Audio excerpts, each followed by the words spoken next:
Hi everybody, welcome to SMR Telugu Education. Next topic is write a program to find given year is leap year or not by using ternary operator. Given year is leap year or not by using ternary operator. Okay, మరి ఇప్పుడు user నుంచి ఏం enter చేయాలి? మన year అనేది enter చేయాలి. మనకు already ఇది ఇఫ్ ఎల్స్లో తెలుసు, ఇఫ్ ఎల్స్లో లాజిక్ తెలుసు. ఇయర్ అనేది 400తో డివిజిబుల్ అయినా, ఎగ్జాక్ట్గా డివిజిబుల్ అయినా అది లీప్ ఇయర్. లేకపోతే ఇయర్ అనేది 4తో డివిజిబుల్ అయితే 100తో అవ్వకూడదు. ఇయర్ మోడ్ 100తో డివిజిబుల్ అవ్వకూడదు, నాట్ ఈక్వల్ టు 0. సో ఈ కండిషన్ ట్రూ అయినా అది లీప్ ఇయరే, ఈ కండిషన్ ట్రూ అయినా అది లీప్ ఇయరే, ఏ ఒక్క కండిషన్ ట్రూ అయినా. కాబట్టి ఇక్కడ మధ్యలో మనం ఏం వాడాలి? ఆర్ అనేది వాడాలి.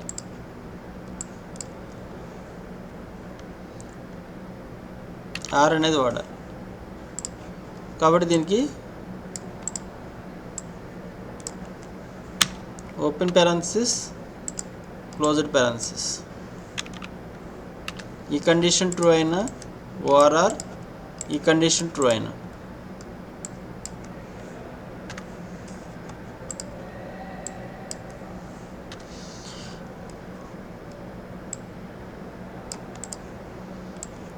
ఈ కండిషన్ ట్రూ అయినా ఓఆర్ఆర్, ఈ కండిషన్ ట్రూ అయినా అది లీప్ ఇయర్ అవుతుంది.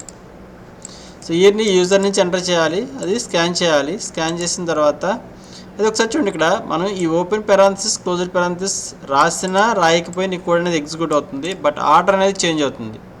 ఇప్పుడు మనం ఓపెన్ పారెంథసిస్, క్లోజ్డ్ పారెంథసిస్ రాసామనుకోండి, ఇదొక open parenthesis, closed parenthesis, this one another one. కాబట్టి బోత్ మ్యాచ్ అయినాయి. కాబట్టి లెఫ్ట్ టు రైట్ ఫస్ట్ ఇది ఎవాల్యుయేట్ అవుతుంది. ఇక్కడ ఆర్కి ఏంటి? ఏ ఒకటి బోత్ 0 అయితేనే 0, ఇది 0, ఇది 0 అయితేనే 0. లేదా ఇది 1 అయింది అనుకోండి, ఇక ఈ ఎక్స్ప్రెషన్ అంతా ఎవాల్యుయేట్ చేయాల్సిన అవసరమే లేదు. ఎందుకని ఆర్కి ఇది 1 అయితే ఇది 0 వచ్చినా 1 వచ్చినా టోటల్ మనకి ఏమవుతుంది? 2నే అవుతుంది.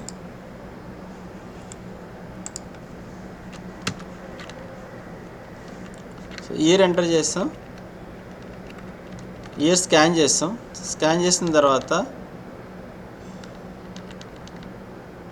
కండిషన్ చూడండి, ఇక్కడ ఓపెన్ పారెంథసిస్, క్లోజ్డ్ పారెంథసిస్ రాయలేదు. రాయకపోతే ఉన్న ఆపరేటర్స్ అన్నింటిలో ఫస్ట్ యూనరీ ఆపరేటర్స్ వస్తాయి, నెక్స్ట్ బైనరీ ఆపరేటర్స్. బైనరీ ఆపరేటర్స్లో ఫస్ట్ అర్థమెటిక్ వస్తాయి, నెక్స్ట్ రిలేషనల్ లాజికల్ ఆపరేటర్స్ వస్తాయి. First arithmetic, second one is relational, next one is logical. First modulus operator evaluate అవుతుంది, అది కూడా లెఫ్ట్ టు రైట్ ఇక్కడ replace అవుతుంది. Next ఇక్కడ మోడ్లెస్ ఆపరేటర్, ఆ రిటర్న్ వాల్యూ ఇక్కడ రీప్లేస్ అవుతుంది. నెక్స్ట్ మోడ్లెస్ ఆపరేటర్, ఆ రిటర్న్ వాల్యూ ఇక్కడ రీప్లేస్ అవుతుంది. ఇదంతా అయిపోయిన తర్వాత next relational operators, less than or equal to, greater than or equal to ఏం లేవు. Next double equal, not equal ఉంది కాబట్టి ఇది ఎవాల్యుయేట్ అవుతుంది. ఇది ఎవాల్యుయేట్ అయ్యి ఇక్కడ రీప్లేస్ అవుతుంది. Next and replace, and evaluate అవుతుంది, ఆ రిటర్న్ వాల్యూ ఇక్కడ రీప్లేస్ అవుతుంది. నెక్స్ట్ ఆర్, ఇది ఆర్డర్. అదే మనం ఒకవేళ ఇక్కడ ఓపెన్ పారెంథసిస్, క్లోజ్డ్ పారెంథసిస్ రాసామనుకోండి, ఓపెన్ పారెంథసిస్, క్లోజ్డ్ పారెంథసిస్ ఇది రాసి ఇక్కడ కూడా ఓపెన్ పారెంథసిస్, క్లోజ్డ్ పారెంథసిస్ రాసామనుకోండి, ఫస్ట్ ఇదేం చెక్ చేయదు.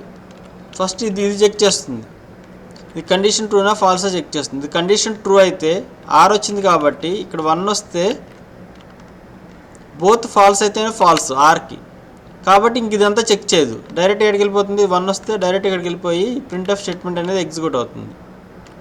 అదే ఒకవేళ ఇక్కడ 0 వస్తే అప్పుడు ఇదంతా మళ్ళీ చెక్ చేస్తుంది. F7 Windows, debug, watches, add watch, year add చేస్తున్నాం.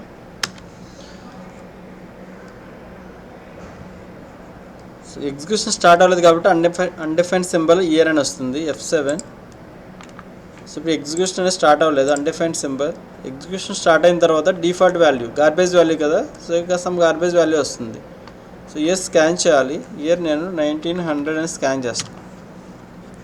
ఫస్ట్ మోడ్లెస్ ఆపరేటర్ అంతా ఎవాల్యుయేట్ అవుతుంది. mod 400 year 1900 mod 400 is equal ఇది రీప్లేస్ అవుతుంది, రిటర్న్ వాల్యూ 0.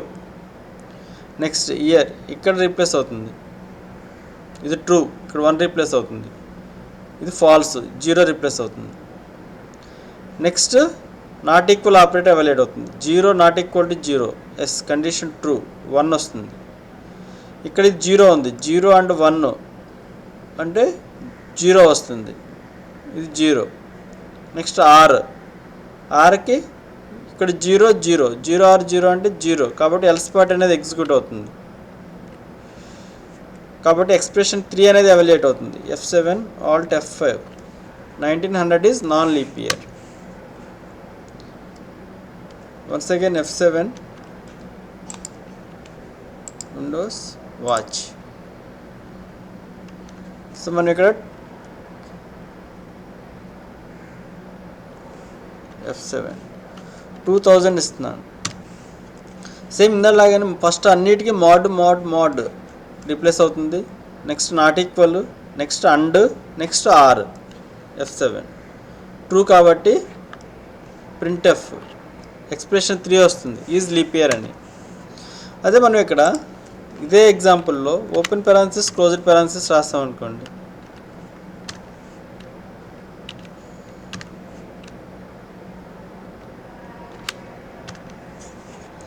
ఫస్ట్ ఈ పెరాన్సిస్ ఎవాల్యుయేట్ అవుతుంది. మనం 2000 ఇచ్చినప్పుడు 2000 mod 400 అంటే 0 ఈజ్ ఈక్వల్ టు 0 అంటే కండిషన్ ట్రూ కాబట్టి ఇక్కడ 1 వస్తుంది. ఇక్కడ 1 వచ్చింది కాబట్టి ఆర్ ఉన్నప్పుడు ఏ ఒక్కటి ట్రూ అయినా ట్రూ, కాబట్టి ఎక్స్ప్రెషన్ అంతా ఎవాల్యుయేట్ అవ్వదు, డైరెక్ట్గా ఈ ఇది ఎగ్జిక్యూట్ అయిపోతుంది. F7 ఎస్ year 2000 F7 Alt F5 so 2000 is leap year. అంటే మనం ఈ ఆపరేటర్స్ అనేవి చేంజ్ చేస్తే అది ఎవాల్యుయేట్ అయ్యే ఆర్డర్ అనేది కూడా చేంజ్ అవుతుంది. సో మస్ట్ అండ్ షుడ్గా everyone should remember this operator and order of evaluation. Operator ఏ ఆర్డర్లో ఎవాల్యుయేట్ అవుతాయి అనేది మస్ట్ అండ్ షుడ్గా గుర్తుండాలి. Okay, so still you have any doubts, please refer once again. Thank you for watching.